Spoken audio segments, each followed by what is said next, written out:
An old handkerchief held 7 hidden letters, each a final confession left unsaid, and one secret that could tear the entire family apart. The sea breeze swept through the gaps of the thatched house by the sandy shore, and the flickering oil lamp seemed to be telling a story that had never ended.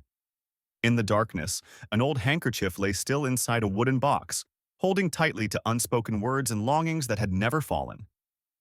Back then, it was just a conical hat drifting in a puddle that brought two hearts closer together, so they could walk side by side through storms, poverty, and wounds seen by no one. But as the last light of the dim lamp fades, a secret kept hidden for years is about to be revealed, enough to stir the entire quiet fishing village. Is love stronger than death? Or is it just a dream no one ever wakes from? There are loves that don't need vows, don't need grand weddings or marriage certificates. All they require is a tattered house in a fishing village by the sea, a flickering oil lamp, and two people holding hands through stormy days. Mr. Truck and Mrs. Mai were such a couple. Mrs. Mai was once the youngest daughter in a family that sold steamed rice cakes by the district market. Back then, she was young, her long hair tied with an old rubber band, her skin tanned by the sun, her smile sweet but shy when speaking. Mr. Truck was a poor boy from the net-weaving hamlet near the sea, working as a hired hand carrying fish for big boats, returning from each trip drenched in the salty scent of sea winds. They met for the first time when Mrs. Mai dropped her conical hat while running to take shelter from the rain. The rain poured relentlessly, and Mr. Truck, seeing the hat floating in a puddle, picked it up and handed it back to her.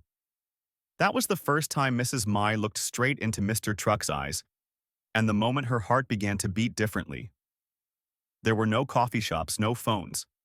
Their love grew through purple-inked letters, through the times Mrs. Mai secretly brought him a bowl of cold rice with a bit of leftover braised meat. They came together without a wedding. One day, Mr. Truck simply came home, leading Mrs. Mai by the hand, and said, "From now on, she's part of this house." They lived in a thatched house by the sandy shore, with only a creaky wooden bed, a firewood stove, and a dented pot. But their laughter lit up the home. Then their first child was born, followed by another, until there were 6 children, boys and girls alike. Whenever a neighbor asked, "6 kids, and you managed to raise them so well, Mai?" she'd just smile gently, her eyes sparkling. "Heaven gave them to us, so we raised them." She wasn't tall, her body thin and frail, her face etched with sun and wind, but her eyes always glowed with a warmth like an everlasting lamp. She wasn't skilled with words, but she understood every tiny gesture of her children. Just by watching how one of them set their chopsticks down, she knew if they were sad. She woke up at 3 a.m. every day, walking nearly 2 kilometers to the fish dock to buy goods. The bamboo baskets bent her back, heavy with mackerel and silver fish. She'd sell them, then come home in time to cook lunch, clean, and wash clothes, and at night, she'd sit mending shirts and pants for the little ones. The prolonged exhaustion began to make her short of breath. At first, it was just a passing chest tightness, then sharp pains that lingered through the night. But she never told anyone. Even when Mr. Truck noticed her clutching her chest and coughing, she waved it off. "Probably just caught a chill. I'll scrape it out tomorrow and be fine." But Mr. Truck wasn't naive. He borrowed some money on the spot and took her to the district hospital. The doctor looked at the results and shook his head slightly. Weak pulse. Possibly a congenital heart valve issue. This condition requires long-term treatment, but the cost won't be cheap. From that day, the house no longer rang with laughter after meals. The children only saw their parents grow quieter, their mother's eyes often moist, but never shedding tears. She still acted as if nothing was wrong, still went to the market, cooked rice, taught the kids, as resilient as a blade of reed standing firm amid wind and rain. Mrs. Mai grew weaker after each trip to the provincial hospital. Tiny pills with a sharp smell, but she never complained. Every time she took them, she turned away so the kids wouldn't see her wince. Once, Tong, the second child, caught her slumped in the kitchen, still trying to cover her face with a cloth. When he asked, "Are you okay, Mom?" she just smiled. "I'm just a bit tired. But even if I had to work like an ox or a horse, I'd bear it, as long as you all grow up to be good people." That evening, Mr. Truck prepared to go out to sea. As usual, Mrs. Mai packed him a bag with rice balls, pre-cooked sour soup, and a small flashlight. But her hands trembled as she buttoned his shirt. A strange feeling washed over her. She gently held his hand. "Don't go too far offshore tonight, okay? I feel so uneasy. Mai, we're poor. If I fear the waves, what will the kids eat? I'll just stay close." But she still wasn't at ease. His silhouette faded down the narrow path, leaving only the sound of whistling wind and chickens scratching the sand. She stood long at the porch, where the oil lamp flickered faintly, and whispered, "Please, heaven, don't take him. Don't take anyone. The kids are still small. They need their parents." That morning, Mrs. Mai went to the backyard, hoe in hand, intending to tend the sweet potato patches after the night's rain. The sun had just risen, not yet harsh but enough to bead sweat on her forehead. A tiny crack sounded from her chest, like an invisible string in her heart snapping. She froze, still gripping the hoe tightly. Her vision blurred, the world tilting. She struggled back into the house, sitting on the edge of the bed. But before she could lie down, the pain hit like a tempest. Her chest tightened. She coughed violently, vomiting bitter bile. Sweat poured from her like she'd bathed in it. From the kitchen, Mr. Truck heard a crash and rushed over. Seeing his wife curled up, he panicked. "Mai! Heaven and earth! What's wrong? Don't scare me." Mrs. Mai opened her eyes, looking at him with a hazy gaze. Unable to speak, she only squeezed his hand lightly. Then she fainted. Mr. Truck hurriedly took her to the district hospital on his bike. On the way, he didn't dare cry, didn't dare stop talking even though she didn't respond. "Hold on, okay? I haven't repaid my life's debt to you yet. I haven't taken care of you properly even for a day." The doctors rushed her into emergency, took heart scans, and ran an ECG.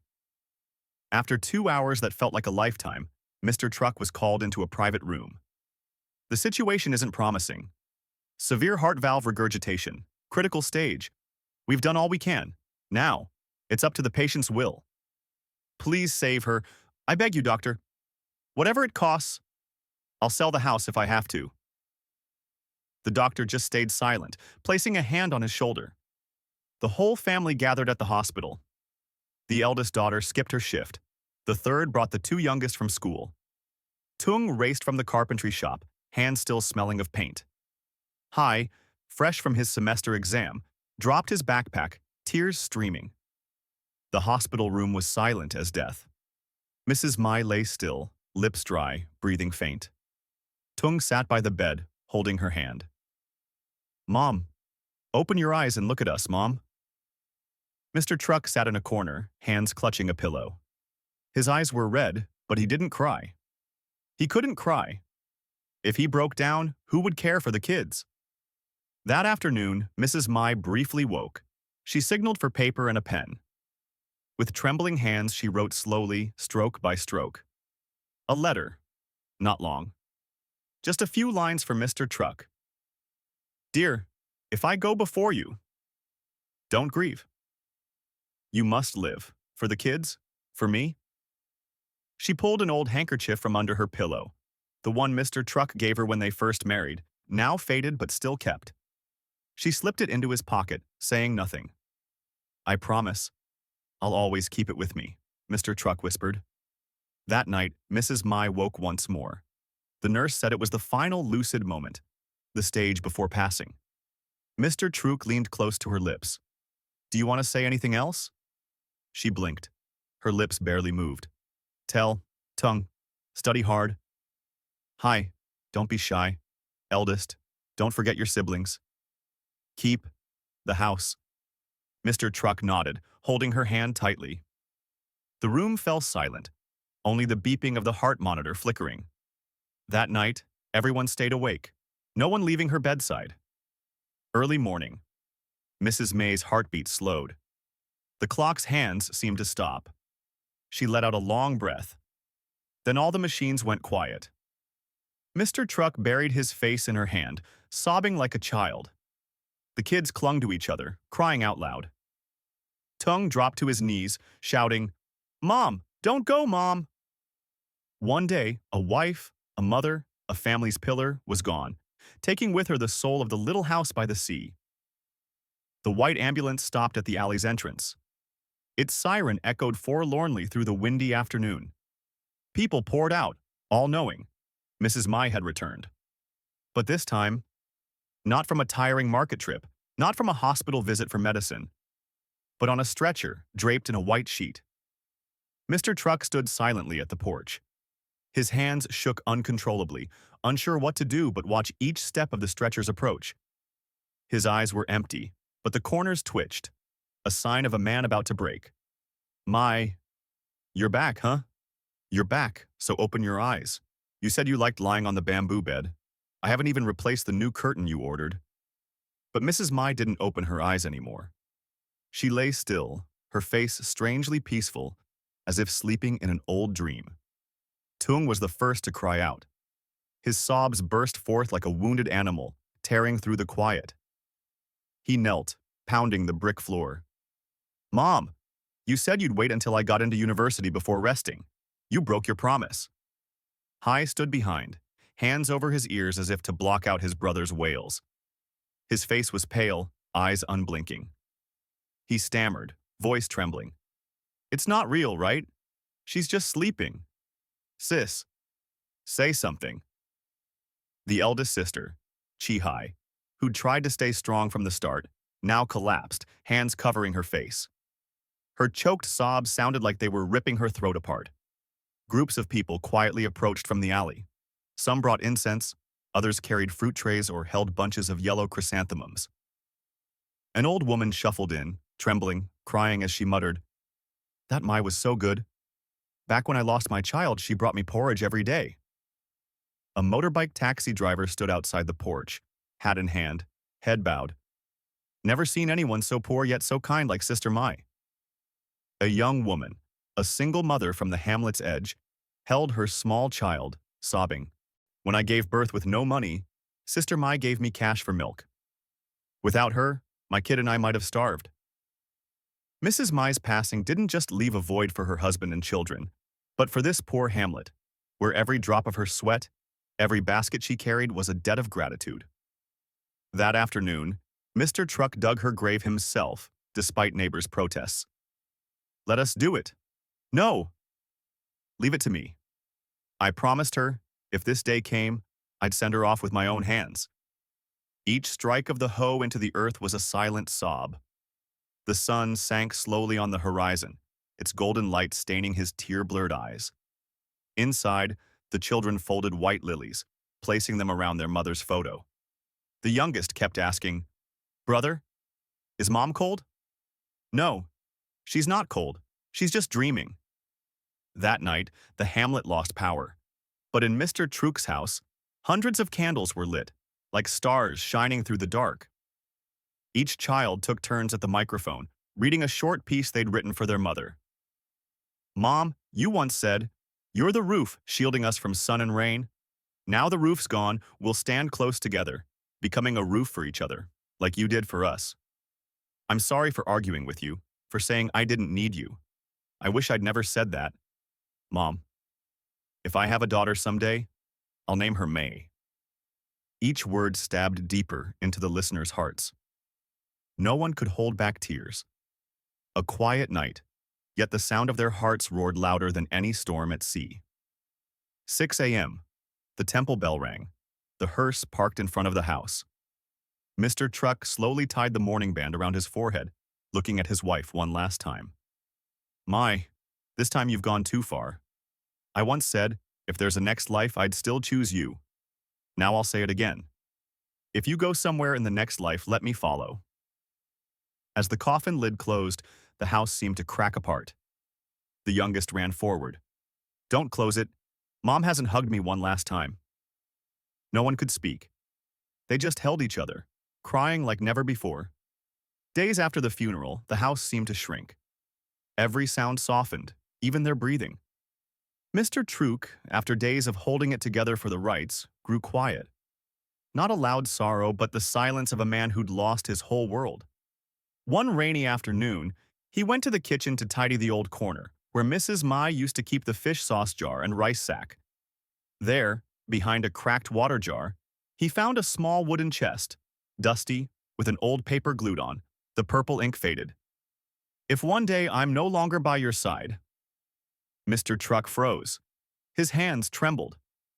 Inside the chest were 6 letters wrapped in an old checkered cloth, each with a child's name, and one final envelope, written, "For you."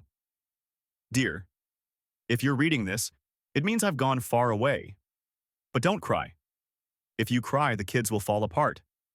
I've lived a life with no regrets. Because I had you. Thank you. For enduring a nagging wife who often forgot pot lids, who repeated the same stories endlessly. For holding my hand through every season of storms. Sometimes I felt useless, unable to help you much. But then I thought, if I could be the place you rest when tired, the warm rice pot every afternoon, that's enough. You must live, okay? Don't mope. The kids still need someone to look at and remember how their mother loved. In the next life, if I can be human again, I still want to be your wife. If not, I'll be the banana tree in the backyard, just to see you walk by every day. Loving you until my last moment. My. Mr. Truck didn't cry. His eyes were dry, but his lips pressed tight, his hands clutching the letter like holding a lost heart. He stood, lit an incense stick, and whispered, I understand, Mai. I'll live. For you. For the kids. Letter to Tung, the child who always argued. Tung, you're always loud, stubborn, but I know it's a shell to hide your soft heart. I once cried silently when I heard you say, I don't need you to worry. But I was never mad at you. Because I know you love me, just don't know how to say it. Tung. Study hard. Be an upright person. Don't be like me, never making it past grade 5. If you have a wife someday, be gentle. Women are fragile even when they pretend to be strong. I love you from the day you couldn't yet call me mom. Letter to Hai, the child who hid his tears. Hai, you don't talk much, but I saw everything. Every time I coughed, you turned away pretending to fetch water, to hide your tears. I'm sorry I won't be there to rub your back when you can't sleep, but I believe you'll grow into a decent man, because you have a soft heart. Softness isn't weakness, it's courage. I tell you, if someone's suffering later, don't turn away. A hand held, a warm look, can save a life, like how I once lived. Letter to Chi Hai, the one who took my place. Chi Hai, I called you that because from a young age you took my place watching the siblings, cooking rice, comforting them. You're a second mother to them, and the hand that supported me all these years. I'm sorry for putting such a burden on you so early. But thank you. If you start a family someday, don't neglect yourself. I know you always give way, but don't forget to love yourself for anyone's sake. I love you so much. And so on with the other 3 children, each letter a piece of a mother's soul entrusted to them. After reading, the 6 children sat around their mother's altar. They said nothing, just held the letters to their chests and cried as if their hearts shattered into sound. But it was a gentle breaking, no longer a scream. Chi Hai wiped her tears, saying, From tomorrow, we must live decently every day. We must live so Mom can look down with pride. Tung nodded. Live so Mom sees. We've done every word she wrote. 5 years later. This March, the rain fell again, just like the day Mrs. Mai returned to the earth. Light rain, but not cold. The wind carried the scent of homeland soil, mixed with incense smoke and the fragrance of lilies from the little house at the hamlet's end. That house, now painted a pale yellow. The tiled roof was replaced, the yard paved with clean bricks, a bougainvillea trellis shading one corner. But inside, it remained as it was. Mrs. Mai's altar in the center, her photo smiling gently, her eyes still shining with a tender light. Mr. Truck's hair was now nearly all white, but his posture stayed straight, his voice still warm. Every day he woke early to sweep the yard, light incense for her. He kept his wife's words from that letter years ago. You must live. Live strong, so the kids still see their mother's shadow in their father's eyes. He smiled kindly at his children and grandchildren, learned to use a phone to video call each one, giving advice on clothes and health. He said, "No matter how successful they get, to me, they're still the little ones running after their mom for rice cakes." Tung, the once rebellious boy, now a doctor. Tung, the child who argued with his mom, who once said, "I don't need you to care," is now a resident doctor at a big hospital. On his mother's Memorial Day, he returned home in a white shirt, holding a bunch of lilies. "Mom, I did it. I became a doctor. I saved my first case. And I miss you, like I missed the first patient I couldn't save." Before her grave, Tung shed tears, for the first time in years. But they weren't tears of grief, but of gratitude. Hai, the shy boy, now a child psychologist. Hai, the child who hid his tears when his mom coughed, is now a child psychology expert. He founded a counseling center for poor students. He said on her Memorial Day, "Mom once said, 'You're soft-hearted, but you'll be strong.' She was right. Thanks to her, I learned to hear the pains others haven't dared to speak." Hai gifted his mother's altar a wooden plaque. "Listening is a silent way to love." Chi Hai, the second mother, now a village teacher. Chi Hai, the one who took her mom's place caring for siblings, didn't choose the city. She stayed in the countryside, teaching at the village primary school. "Mom never studied past grade 5. I teach kids to read," continuing her dream of literacy. Every day, she taught her students their first poem. Mom is the sun, the rain, the shade, and the light. The painter daughter, preserving her mother's face in watercolor. The fourth child, who loved drawing, held her first exhibition in Saigon, titled Mom, the One Who Colored My Childhood. Her portrait of Mrs. Mai hung in the center. A gentle face, hair neatly tied, eyes deep as if knowing all but saying nothing. She told the press, "I don't paint for fame. I paint to keep my mom with me, through colors, strokes, my heart." The two youngest, quiet seeds of life. The fifth child, studying technology, built a free education app, its first interface showing a mother holding a child's hand crossing a bridge labeled Learn. Mom once said, "Learning is the pole to cross life's river. I just made it a bit easier to carry." The youngest, working in social services, traveled to remote areas teaching orphans, carrying a photo of her mom hung quietly wherever she went. "Mom, now I help others like you did. Some call me Little Mai." All 6 children, with their spouses and kids, gathered around the memorial meal for their mother. On the altar, 6 diplomas were neatly arranged, beside a bunch of wildflowers, her favorite kind. Mr. Truk raised a glass of wine, voice choked. "My, see? They've all grown up. Tung even got a scholarship. You can rest easy now, huh?" Tung stepped forward, placing a hand on the altar. "Mom, we're grown now. You left, but our home never lacked you. Every step I take, you're holding my hand." Everyone fell silent. The youngest grandchild, Hai's son, looked up at the photo. "Grandpa, is great-grandma smiling at me?" Mr. Truck patted his head, smiling. "Yes, she is. Your great-grandma always smiles gently." Mrs. Mai was gone, but she never left. She was the memory in the checkered cloth, the lullaby in the windy night, the morning sun through the bougainvillea, the smell of burnt rice that made someone in the house suddenly cry from longing. She was love, needing no presents, yet ever full. A heart may stop beating, but a mother's love never fades. That little house, now only the wind whistled through the door cracks each rainy afternoon. And a Mr. Truck, silent as a shadow. The first dinner after the funeral, Mr. Truck sat there. 3 chairs at the table, Mrs. Mai's usual seat, now holding only an old thin back cushion. He didn't pick up any food, just stared at his rice bowl and sighed softly. "Mai, why's the food so bland today?" No one answered. Only the sound of a spoon clinking against a bowl. Lonely and chilling. He looked up at the photo on the altar, where Mrs. Mai still smiled as if sitting there, The kids told me to eat more, but without you nagging, I forget I'm hungry." Then he bowed his head, whispering, as if she could hear, "You know, once I joked, without you, I'd probably live better. Now you're really gone. I can't live." Night.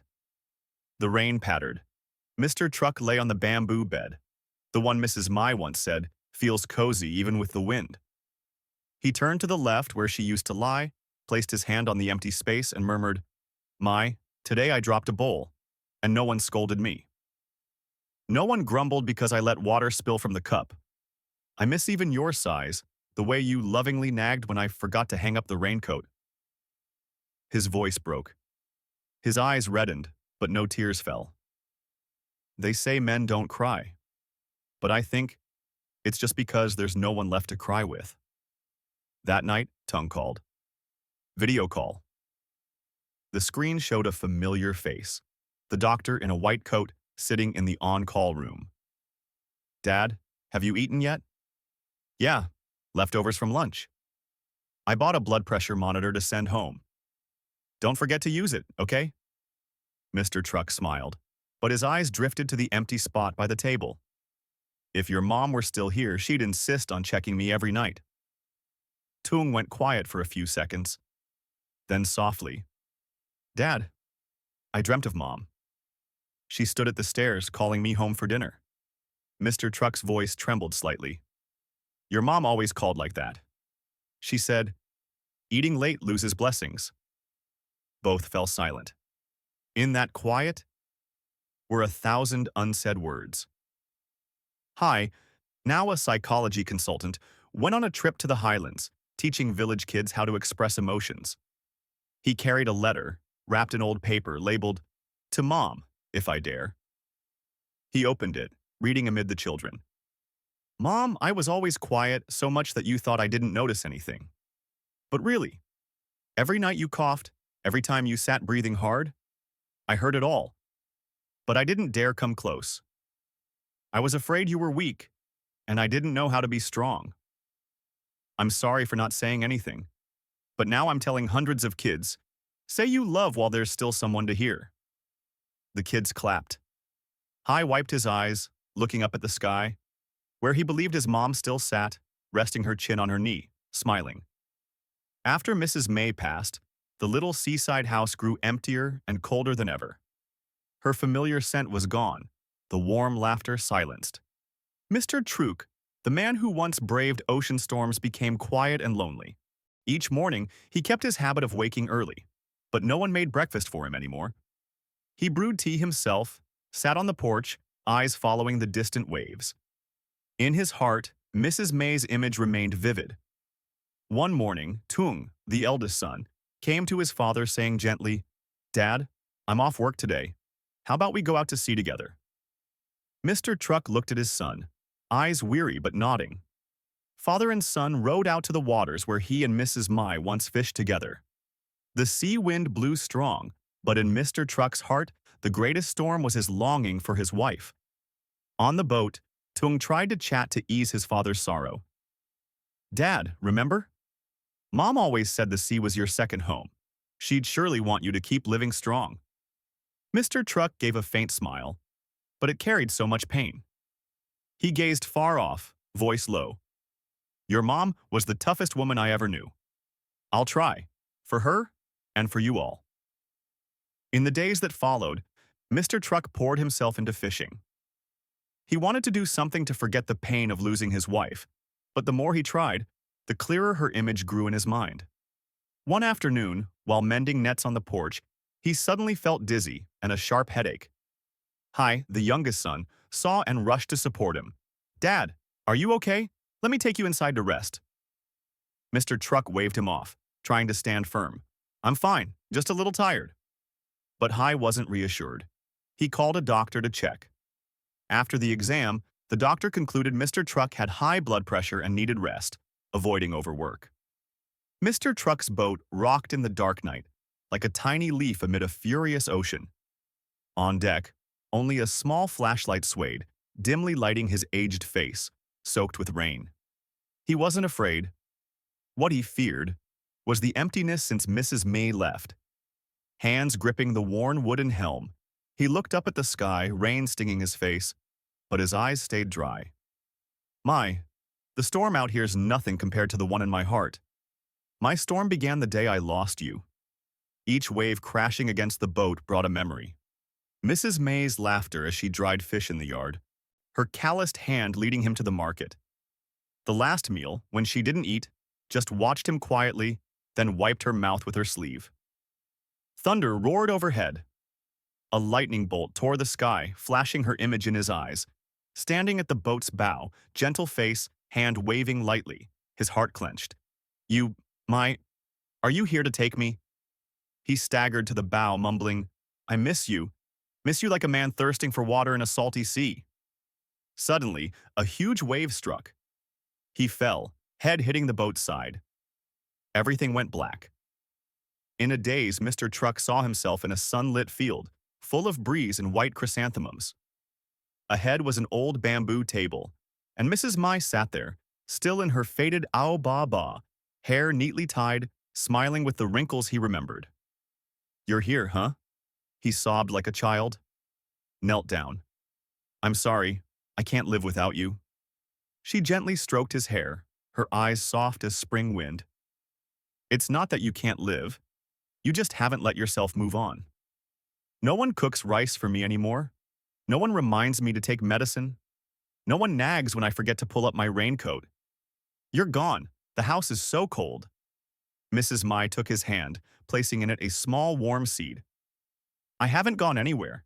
I'm in the kids, in Hai's laughter, in Tung's gentle eyes, in our daughter's paintings. I live in every word they tell you to eat. But I miss you. Then live. Live to keep me in the smallest things. Live as if I'm still standing in the kitchen every morning. Mr. Truck woke in the hospital. The sun had risen. By his bed were Tung, Hai, Chi Hai, and the others. They said nothing, just held his hand. For the first time in years, he smiled without bitterness. I dreamt of your mom. She said. She never left. From that day, he stopped sneaking out to sea. He spent his remaining days writing their love story, his and Mrs. Mai's. Each line handwritten on student paper in purple ink, like their old letters.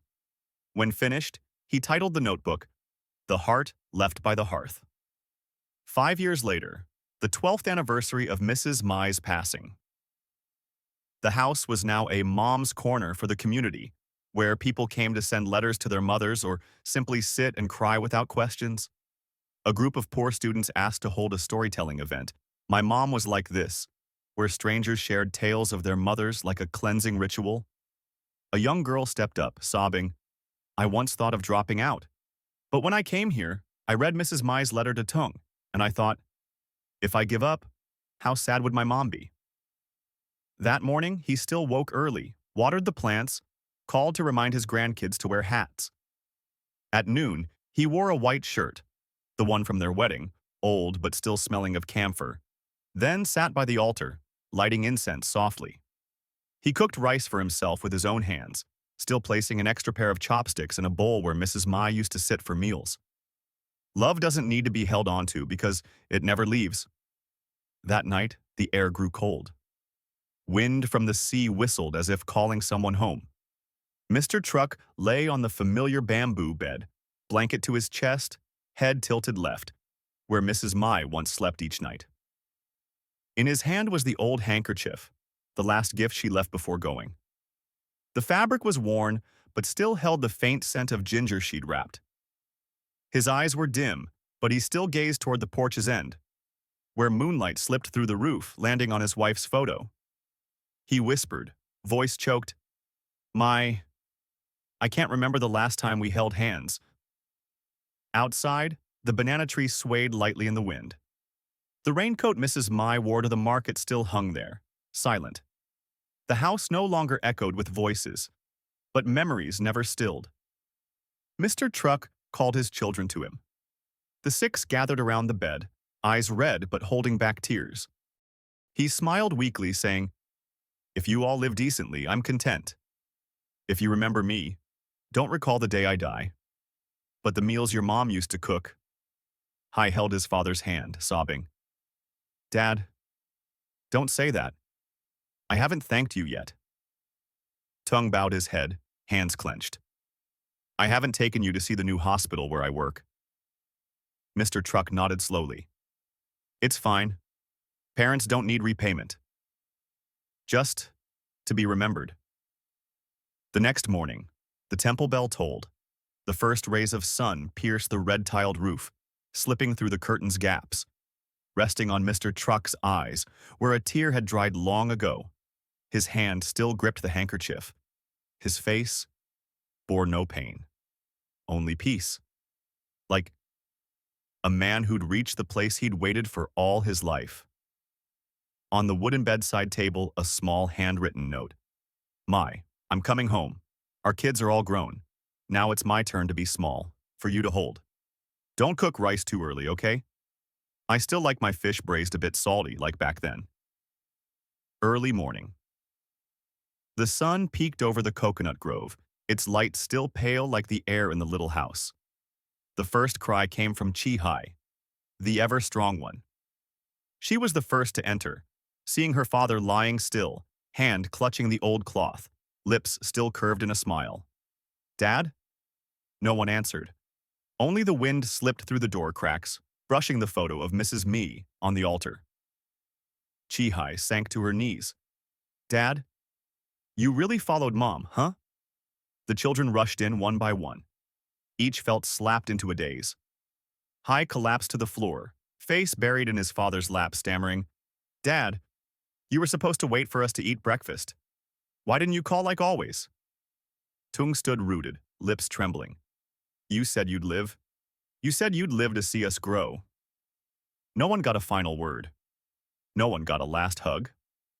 The funeral was simple but crowded with visitors. The whole fishing hamlet lined the gate. They came not for duty, but because they owed the couple. An old man, back hunched, leaned on a cane, trembling as he placed incense. Mr. Truck was a good man. You won't find another like him in this life.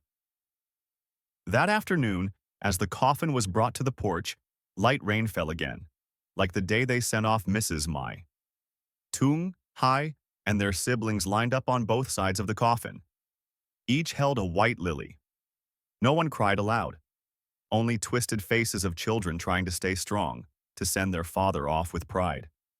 As the coffin lid closed, the house seemed to lose a breath forever. Chi Hai knelt, face to the ground. Mom and Dad, we're truly orphans now. The youngest grandchild tugged Tung's hand. Uncle, is Grandpa cold? Tung choked, bent to hug him. No, he's lying next to Grandma. Warm. That night, after the guests left, the 6 children sat around the memorial meal for their father, each with a letter he'd left before them. Tung took the mic first.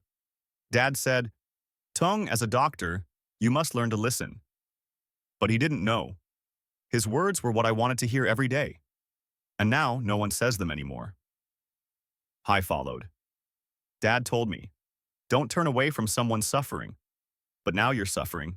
You're gone. Where do I turn? Chi Hai didn't read her letter.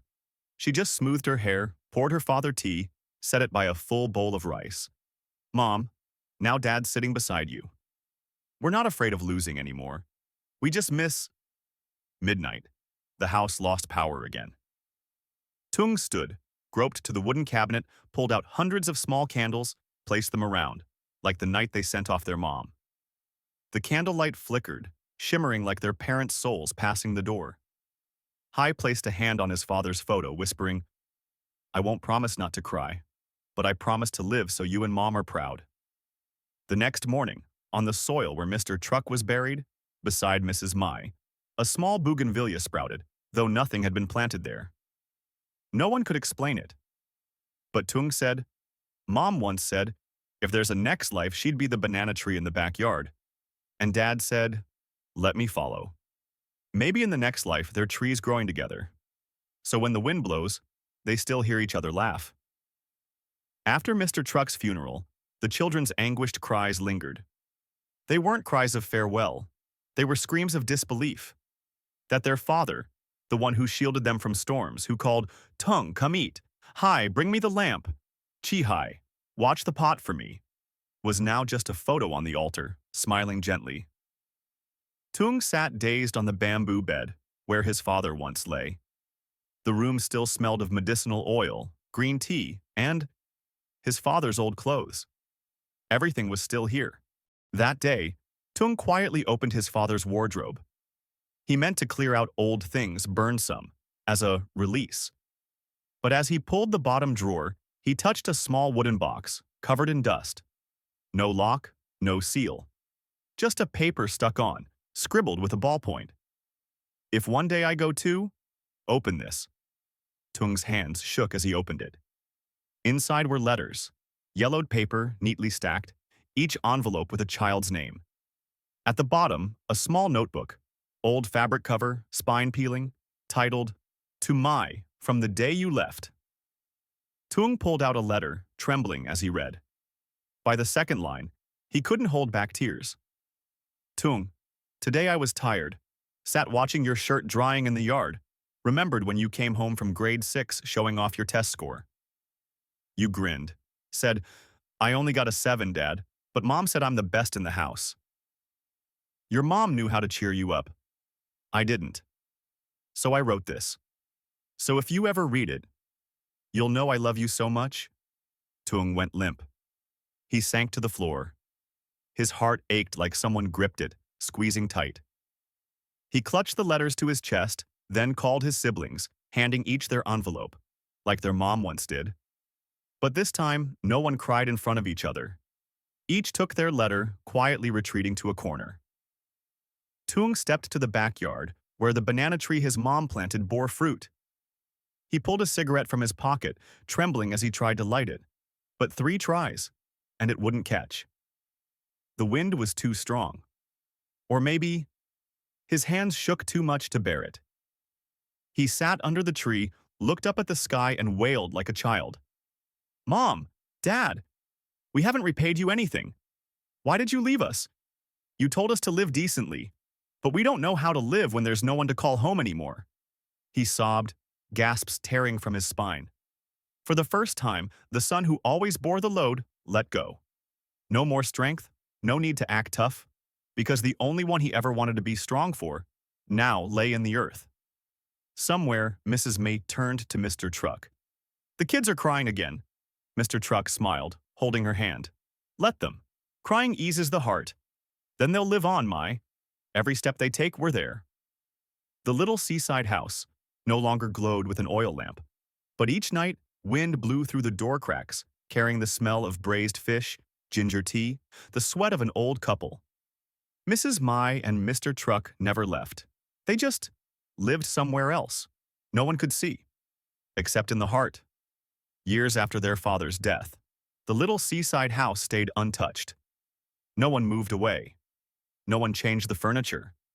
The old wooden wardrobe, the warped bamboo bed, the rusty pot, all stayed in place as if a touch could bring back Mrs. May's gentle scolding of Mr. Truck, or his call echoing, Mai, have you brewed the tea yet? Each memorial season, the 6 children returned, bringing grandchildren chattering in the yard. The little ones called Mr. Truck and Mrs. Mai by a special name, Grandpa Beetle, Grandma Fish Sauce. Why? Because the youngest remembered as a child. Their father said, your grandpa loved chewing beetle. Your grandma made spicy fish sauce with green chilies, the best in the hamlet. Each child with a memory. Each memory a piece keeping them fully alive. That day, Tung quietly opened his father's wardrobe. He meant to clear out old things, burn some, as a release. But as he pulled the bottom drawer, he touched a small wooden box, covered in dust. No lock, no seal. Just a paper stuck on, scribbled with a ballpoint. If one day I go too, open this. Tung's hands shook as he opened it. Inside were letters, yellowed paper, neatly stacked, each envelope with a child's name. At the bottom, a small notebook, old fabric cover, spine peeling, titled, To Mai, from the day you left. Tung pulled out a letter, trembling as he read. By the second line, he couldn't hold back tears. Tung, Today, I was tired, sat watching your shirt drying in the yard. Remembered when you came home from grade 6 showing off your test score. You grinned, said, I only got a 7, Dad, but Mom said I'm the best in the house. Your mom knew how to cheer you up. I didn't. So I wrote this. So if you ever read it, you'll know I love you so much. Tung went limp. He sank to the floor. His heart ached like someone gripped it, squeezing tight. He clutched the letters to his chest, then called his siblings, handing each their envelope, like their mom once did. But this time, no one cried in front of each other. Each took their letter, quietly retreating to a corner. Tung stepped to the backyard where the banana tree his mom planted bore fruit. He pulled a cigarette from his pocket, trembling as he tried to light it. But 3 tries, and it wouldn't catch. The wind was too strong. Or maybe his hands shook too much to bear it. He sat under the tree, looked up at the sky, and wailed like a child. Mom, Dad, we haven't repaid you anything. Why did you leave us? You told us to live decently. But we don't know how to live when there's no one to call home anymore. He sobbed, gasps tearing from his spine. For the first time, the son who always bore the load let go. No more strength, no need to act tough, because the only one he ever wanted to be strong for now lay in the earth. Somewhere, Mrs. Mai turned to Mr. Truck. The kids are crying again. Mr. Truck smiled, holding her hand. Let them. Crying eases the heart. Then they'll live on, Mai. Every step they take, we're there. The little seaside house no longer glowed with an oil lamp. But each night, wind blew through the door cracks, carrying the smell of braised fish, ginger tea, the sweat of an old couple. Mrs. Mai and Mr. Truck never left. They just lived somewhere else. No one could see, except in the heart. Years after their father's death, the little seaside house stayed untouched. No one moved away. No one changed the furniture. The old wooden wardrobe, the warped bamboo bed, the rusty pot, all stayed in place as if a touch could bring back Mrs. Mai's gentle scolding of Mr. Truck, or his call echoing, Mai, have you brewed the tea yet? Each memorial season, the 6 children returned, bringing grandchildren chattering in the yard. The little ones called Mr. Truck and Mrs. Mai by a special name, Grandpa Beetle, Grandma Fish Sauce. Why? Because the youngest remembered as a child, their father said, Your grandpa loved chewing beetle. Your grandma made spicy fish sauce with green chilies, the best in the hamlet. Each child with a memory, each memory a piece keeping them fully alive. Chihai, now retired, stayed in the countryside, opening a free class in the old house. The desks were the wooden bench Mr. Truck built. The blackboard was the old dining table repainted. By its side hung a small sign. Tung, now head of cardiology, named a new ward, My Truck Room, from his parents' names. On the wall, a heart may weaken, but love never does. Hai, the psychologist, set up a small scholarship fund called Old Handkerchief for orphans, each with a handwritten letter from grown siblings. Hai said, Because I grew up in silence, now I want to sow warm sounds for them. The painter daughter, this year held a special exhibition, Lights That Never Fade. The theme was ordinary, yet great mothers and fathers. In the room's center sat a bamboo chair, an old rice pot, and a painting of Mrs. May mending clothes, thin strokes, but eyes fathomless. The tech son built a literacy app for elderly Highlanders. The first screen bore, My mom never passed grade 5, but taught me to be human. The youngest, now in community work, taught in places with no schools. In her backpack, always an old photo. Mrs. Mai by the stove, hair tied high, smiling faintly. When tired, she'd take it out, whispering, Mom, today I taught 2 kids to write their names. And so, Mr. Truck and Mrs. Mai lived on, in small things, in every child and grandchild who lived decently. One afternoon, a 5-year-old granddaughter sat doodling on the porch. She drew a house with chimney smoke, 2 grandparents laughing, 6 children around. Chihai passed by, asking, Who are you drawing? The little one said, My great-grandparents' house. Mommy said they loved each other forever, never fought. What's that in Grandpa's hand? Grandma's hand. I saw them holding hands always, never letting go wherever they went. And so, the story closed. Not with an end, but with a warmth passed down. Somewhere, Mr. Truck and Mrs. Mai sat under a bougainvillea, hands still clasped, watching the kids grow and grow, passing down a tale of love that didn't need holding, because it never left. Mai, this time we're really gone. No storm can part us anymore, huh? Yeah, let's go home, Mr. Truck.